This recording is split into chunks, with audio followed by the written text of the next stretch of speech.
Thank you, Zeke. And we are here into game two. We're looking at authority and how it breaks down in the early game. Saw a POV of it all the way over at the mid-game side of things with, I believe, Boyer last time, but now it'll be Carrot where he's landing and how this game is going to be going down for the 100 players we're watching today. The best thing about authority is that mythic grappler gun is so easy to grab and just get out. You don't need the Volt. You don't need any of the. You don't need the drum gun as well. You were playing this POI for that mythic grappler gun. This Boyer is actually going to go down early, so not going to see him in this late game. Carrot though, going to get a nice wall control. The control here is going to take down that player very easy. The SMG there, that legendary one, not able to do it there for them, and Carrot going to walk away the victor of authority. It's just that simple, and not too many people are even contesting it. I mean, it's Carrot's game now, and we'll see if he gets to hold on to that grappler. Now we're over to Weeping Woods with Laser here inside the main building. Again, the water receded. We've got old POIs back. Laser is looking to just dominate this area. They do have two players nearby. They got to be careful about it.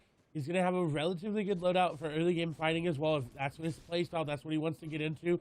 Seems like he's just going around his normal loot path. They do have a sniper in their inventory. We talked about snipes last game, and there's so many more that could come this game because he's looking actively to try to find one of these players just not building in the right place.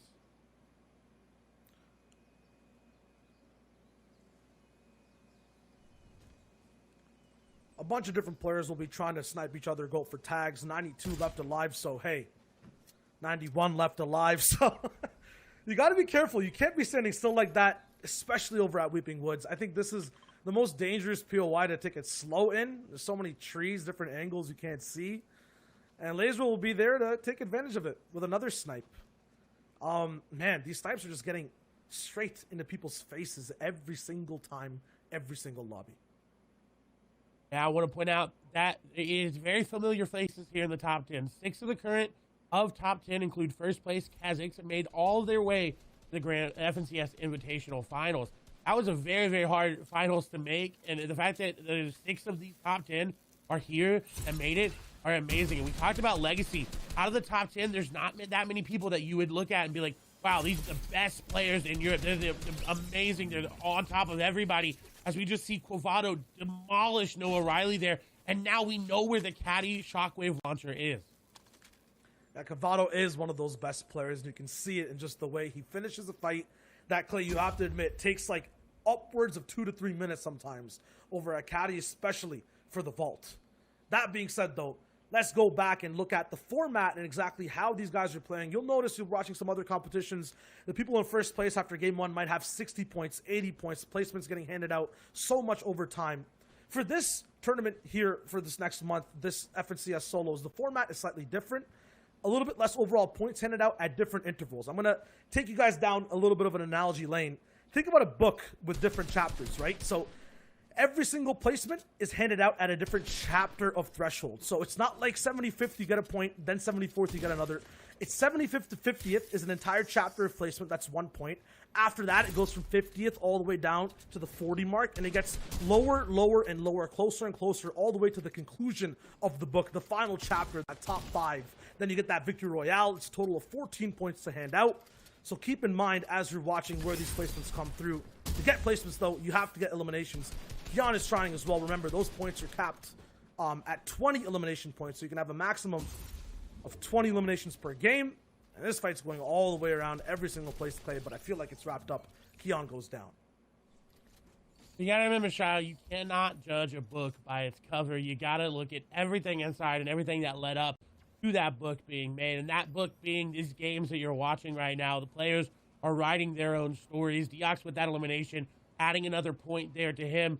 And that's another little page there in that book that he can keep moving as we move over here to Oi Oi Oi, as they are swimming down away from the authority. Actually, I believe going towards Frenzy Farm here, as we see getting some floppers along the way. They do have that harpoon, so it's very easy to get them. Again, haven't really seen much play of them this season with the meta being shifted with cabbages, with peppers, with chug splashes all being added back. But we saw Kazakhs absolutely dominate with it, so I'd expect this player to do the same. We'll see points getting made from these elims that always start with AR shots. But I feel like the person who starts to beam the opponent he's fighting and not actually get that shield crack is forced to fight, especially this close on low ground. When that happens, they're not usually in a good position to wrap up fights that fast. Lucio will be looking for his chance of defending here. I feel like he's going to be in a very good spot. Not landing too many shots, though. Remember, no placement. Top 75. The number on the top left has to be 75 for 1 point to be handed out to the entire lobby. So right now, Lucio's gotten nothing. But damage done down, but all to himself too. Oi, oi, oi. Gets in the box. Hits his own charge shotgun. It was a lesser rarity, but did more damage because he was a little bit more accurate. He gets a nice shot off, a good dance celebration, and he's on to the rest of his game. A little more accurate and a little more charged up there with that. The longer you hold it, the longer it does, the harder it hits, rather. As we swap over to our first place player coming into this game again. He's only in the lead by 5 points, but in this format, that is a good lead. That's 5 elims or some placement there. He does, however, have an RPG in his inventory this time around. No movement, but that RPG is very, very crucial here in solos. The only place you can get it this season is from the Marauders, so he knows that we already know he's already fought some of them. He's got some behind. Very, very good loadout, and I think exactly the same thing we'll see him do is wait for someone to come by, try to get elimination, try to go for those flopper plays into the late game. Yeah, he's the only player who's playing absolute defense on the leaderboard or in this specific game, Game 2 of Europe. Yes, there are some other people in top 5. We saw Keon go down, so that's one person who can't actually get up and chase Kezix. Hen is still alive somewhere. Reason is up 2, and Thomas were your top 5 in total from that game number 1. That obviously could have changed over time in this game already with a few eliminations. But Kezix has nothing and no one else to overtake. He only wants to push his position higher and push everyone else down. Razenma here though, is looking to mow the lawn down on OG Matthias. He's looking for an easy shot, an easy first fight. 9 points overall, so he's also somewhere near that top 10. 12th place from game 1, right next to Mr. Savage. This fight can boost him over just a few placements and get him in a position to take down Kezix. But it's all about surviving and taking smart fights. And this fight is very, very smart. There's no one really around that can get there within a couple seconds. They have to make a play to run. The crash pad not being used as effective as it could have. That's going to be his last opportunity to get in. That player with not a cone over the top, almost got it. Actually trying to prep the crash pad to make that player think he has one. And now going for the wall take. He's going to edit there. Mateus, with the edit, thought he could get it, but the charge from Razenma was just too much, and the lawn was just mowed. Yeah, that was a easy pickup, clippings all around. And I really like his use of ramps to kind of block off any players, or especially that one in particular, pathway out of boxes. You can always edit out and push from a box to a different position vertically. But if someone has ramps above you, they can easily edit that ramp and get a free shot off. You have no way of even blocking it. A wall twist all the way up top is not going to be able to get pushed down. Hen actually just went down in the feed. So that's another top 5 player gone. Easier for Kezix to hold that lead. Rosenmeyer too, easy for him to catch up. This is 2 players we know for certain are not part of this game in the top 5. It's both Keon Ray and BL Henchman. Going down early, when you're in that top spot, it has got to be a heartbreak there. Of course, we still got more games to come. They still can come back. The book is not done. You haven't closed it. You haven't finished writing it. There's still more to go. As Legends is unfortunately going to get sniped from up above, and that's kind of been the story of this chapter, this season. Rather, it is snipe, snipe, snipe, snipe, snipe. Legend trying to defend against it. Now, he does have the chug splashes, and he does have the mini shields in his inventory. But almost getting boxed up there. He actually is going to get boxed, not in his own builds. Needs to get out, shots coming through. He is going to get tagged up. 14 HP in a dream. I don't know. He's going to be able to make it out of this one. He does have crash pads. Again, 1 chug splash in the inventory. He could pop it here, and that's what he's going to go for. But I think, unfortunately, he's going to fall. Letwig takes him down. Yeah, if you're looking at anyone with 9, 8, 7 points, these guys have the most potential to just increase their spot and fly up in rankings. All these guys are around top 15 to top 30. Letwig, though, at 2 or 1 points will be near the bottom of the board, and he's shooting up now. Anas also, 3 points. So to put it into context for you, he's way down below, not where he's used to being at all on a game 2. And he also, 2 of these points are from this game. And, well, make it 3 of these points are from this game. We talked about how snipes were almost hitting another one there, how the story of the season was sniper shots. And Anas just ringing that true. And he's actually ruining a big game plan for Shuzi there, because I'm pretty sure this is one of the only 2 players who had a sub-10 average placement in the semifinals. He's not going to be able to play his tournament now, right? This is a very, I'm not going to say bad placement, but low placement, a top 70. Yes, he got a point for surviving for this top 75, but he's used to seeing every single endgame. Now he will not be able to. Mr. Savage also, top 10, Art Talks, in his way, setting down a trap. He could get beamed here, but it's not going to be enough to slow him down completely. Shields are gone. He has shrugs and minis. Can easily pop it back up. Peppers again to speed things up.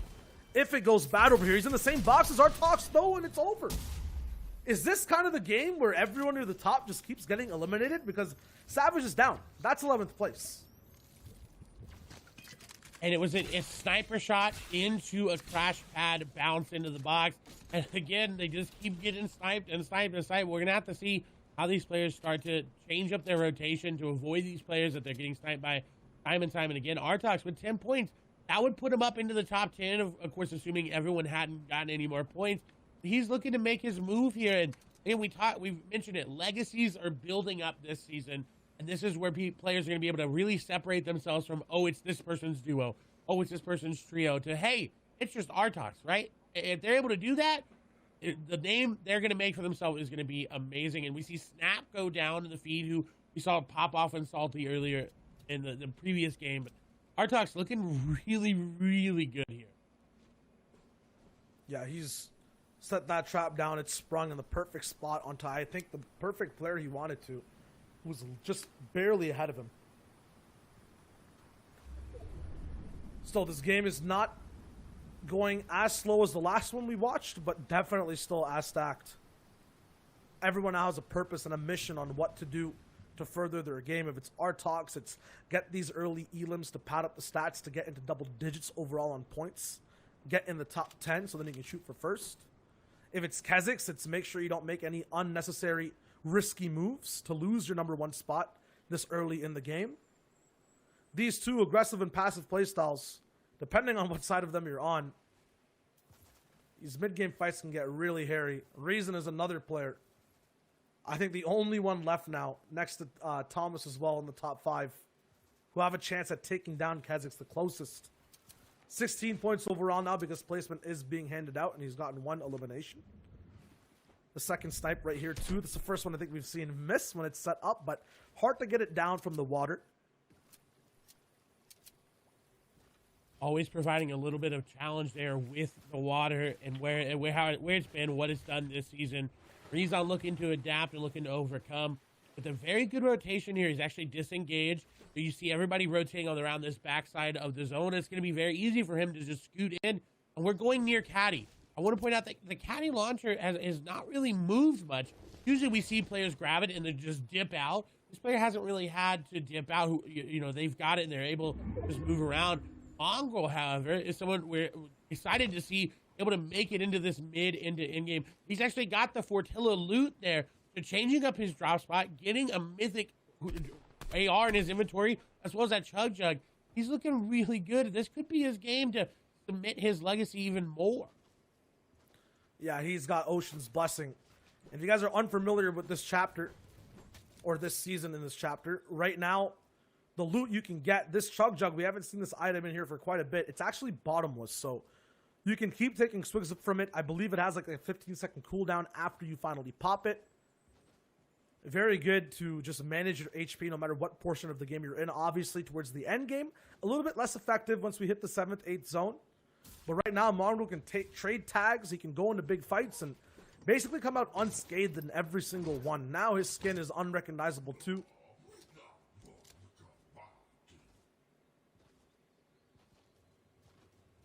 We're going to be seeing one of the hardest sides of the map to fight at as well. This bottom right side, although you can't see it on the mini-map, is basically just filled with mountains, rivers, and every dip you possibly have to go through on this season's map. The water level as well is completely receded, I believe. So you're going to be facing the entire length of these mountains, the complete depths of every single valley. Reason wants to have none of that business. He's a little bit elevated already on the side of one of these hills. I was going to mention it before. Although his loadout is, I would say, reasonable, with ammo and shots everywhere. In terms of mobility and overall comfort, I don't think he's exactly where he wants to be. 100 AR to push this entire game out. Imagine if he gets height and he wants to hold it too. The mobility isn't there to stop someone who has Kit's shockwave launcher. The firepower isn't there with just a blue AR and a green charged shotgun. So they'll have to get some type of impact somewhere, but that's the story for everyone around him. Just look at the zone, minus the henchman at caddy corner. There are so many people who need to rotate, and the clock is ticking. It's also ticking for Votexia, who's right below him. This is, I think, what Rezon's really concerned about, is he knows there's a player nearby that hasn't rotated. He's going to have to try to rotate around the backside. Again, we saw this before, just moments ago from him. He's rotating around the backside, trying to slide, and he's actually got... he's going to set up a trap, just like we saw on Savage. We'll see if it's going to work, though. Votexia is going to just walk right in, but the cone going to be placed on top as well. Does get the stare over the top of Rezon, but Rezon's got him boxed. It's all his own, and Votexia just going to go down without even a fight. And look how many floppers he has now. Hey, if that's the impact elimination he wants to get, it's the best one on the map. He trades out the sniper rifle for the floppers, and I think that's enough. 4 floppers is definitely going to give him the freedom to both work the storm, use those crash pads late too, and get to, most importantly, recycle other people's mobility, because that's where you take the most storm damage. Still, we're looking at multiple different people. Benji Fishy, one of those players. Really fast start today. We're talking about the way people start their games. 16th in Group 1, 54th in Game 1, or 54th in general during the FNC Invitationals. Right now, he's ahead of that pace by about 30, 40 placements. So if he keeps it up, remember, double digits, if he just gets one more elimination, he's near that top 10 spot. When Benji gets ahead, Clay, you know exactly what happens. It's just a reign of terror across the entire lobby, and that's not something Kezix wants to happen. He wants to maintain that lead coming into these next games. Is Benji looking to just try to solidify his base? He's got players down below. It seems like trying to break out his floor. Doesn't want to go for it. We do see Recon go down. Razormag did go down as well. Inside now going down, but Benji is getting sprayed here. This is the washing machine coming through. He's trying just to hide in his own build, and he found a little spot. You might be asking why. It's because of that storm surge. Although he's 142 damage above, there's 5 players right now, possibly even more, just hunting to get higher on those surge marks. They could be completely below that threshold if you are the invisible Fortnite god, I guess. Just smites you down with 25 damage over and over again until you're done, until you're out of the game. Although Benji is comfortable, he's still endangered by these players. One who in front of him got a huge chunk of damage done, and now he's white HP. 7 HP left. A pickaxe could end things, but it doesn't matter. Save it goes down. Very smart from Benji to realize, hey, Savid's getting stone damage there from the storm surge. I'm going to capitalize onto that, and now he's got a relatively free rotation. Everyone crash padding in front for him. I think there was a launch pad there in the box, but he's just going to be able to walk right in. This is very, very good. Minimal mat usage from him. Able to get some shots on the players for Storm Surge as well. He's sitting comfortably inside this bottom house at Retail Row. No mountains over here to go through. Nothing to try to climb up. Elevation changes are very minimal. This is really good for players like Benji who don't have that loadout for mobility. Rezon there as well does not have mobility. So this is where he wants to operate, in these city-to-city, box-to-box fights. As we do see the mountain behind, it may pull, but right now Rezon's looking really, really good. And 2 different kind of POVs of the entire map and how it's unfolding in Game 2. Benji low ground reactionary single builds to block off multiple different angles, while Rezon just takes a step back in his box already based up. No problems playing for info. No mats used really at all. Benji once again is in that low ground position. Although he started off that first game super strong, the issue is getting those wins down, getting those high top 5s from Benji is how he gets his games rolling. And it's usually from a mid-ground position. So once again, another game where he's not in that position. Has 1 elimination though. Has an RPG too. I saw in the feed, Quavado did pick up an elimination, so he still has the shockwave launcher and that charged shotgun, the mythic ones there in the game. So they still are at play And picking up that elimination actually helps him because he was not doing too well. We didn't see him in the feed. We didn't see anything happening. He must have been, you know, in shambles in a bad spot. With that elim coming through, he's going to be looking very, very good as we see Benji with the very, very easy rotate here with that launch pad. Not a single person looked at him there, and he timed that so perfectly so that everybody else was flying. It would be least likely for him to take any tags. No tags in the air, but a little bit of damage from box to box still. Complete carnage all the way around. Every crash pad being used, people launching, taking shots back to back. This is where Benji thrives. He's going to be in his mid-ground position, trying to take a little bit of ownage of materials in people's boxes, but it's not possible. He's still rolling through, gets a little bit of beams down, a lot of beams actually, takes him off his shields. People still going down front, back, and center. No one knows exactly what height is looking like. Direbig is flying straight through. Another top 5 contender from round 2. Now looking at game number 2 and what he can do. Still, the main person is Benji, who's now almost out of AR ammo. Just one magazine left over for him to use on that epic AR. He is staying way sky high. Has the match to hold this just for now, but he will not be able to end this game off with them. Dropping straight down for a launch and barely misses it. It's all good. Kha'Zix picks up 2 eliminations and just cements his moment in this tournament in game 2. He's so high in points. Benji in the box. Artox going down to Anas, who's also going up. Kylix goes down, a top 6 player. And Benji's rising up. And who's rising down? Kha'Zix just went down, so everybody in this game has got a free ride into top 5, top 1 even. They're able to make it happen, and Benji's looking really good to do that. Don't know exactly how many points Kha'Zix went out on, but if Benji's able to solidify 10, maybe 5 more points, he's going to be looking really, really good. He's going to be able to just climb his way up, and this is the start Benji needs. He needs to get off to a fast start, and he's doing just that. I was going to say as a big threat to face, but Mongrel just went down too. It's a top 16 situation, and Benji has the best spot. He also has the best trap set up. He takes another one out. Rimic is gone. Benji is operating in Storm. No floppers though, just his shots. He gets denied, but boosts himself all the way up to 18 total points. Mick will be at 13. Here's what we see. I was going to say it's calmness, but a crash pad combined with an RPG sends 2 people flying straight off the map, straight off of builds. Flick is taken out. Marine is the one all the way on top of the zone. And he's got the caddy launcher. He took down Quavado. He's got it in his inventory. He's going to be able to just throw him down and shoot everybody off. You see him trying to do it now, trying to throw players in. And this is really good. It's going over fresh builds. If it pulled back over those old builds on top of the mountain, yes, it would have been a little bit easier to start getting elims, but the shockwave launcher is not going to be that good. And I can't tell what's 9 or 0 in his inventory, but this is really good for Marine up top. Yeah, Marine has position, but Rezon has control of the tournament. He was in 4th place coming into this game, and now is the only person in the top 5 to still stay alive. He is, though, all the way on low ground, so he has a little bit of a mission, but a lot of protection to be able to just win this overall mission that he has set out in front of him. Marine up top, way separated from the low ground, is looking to just battle out Rotary.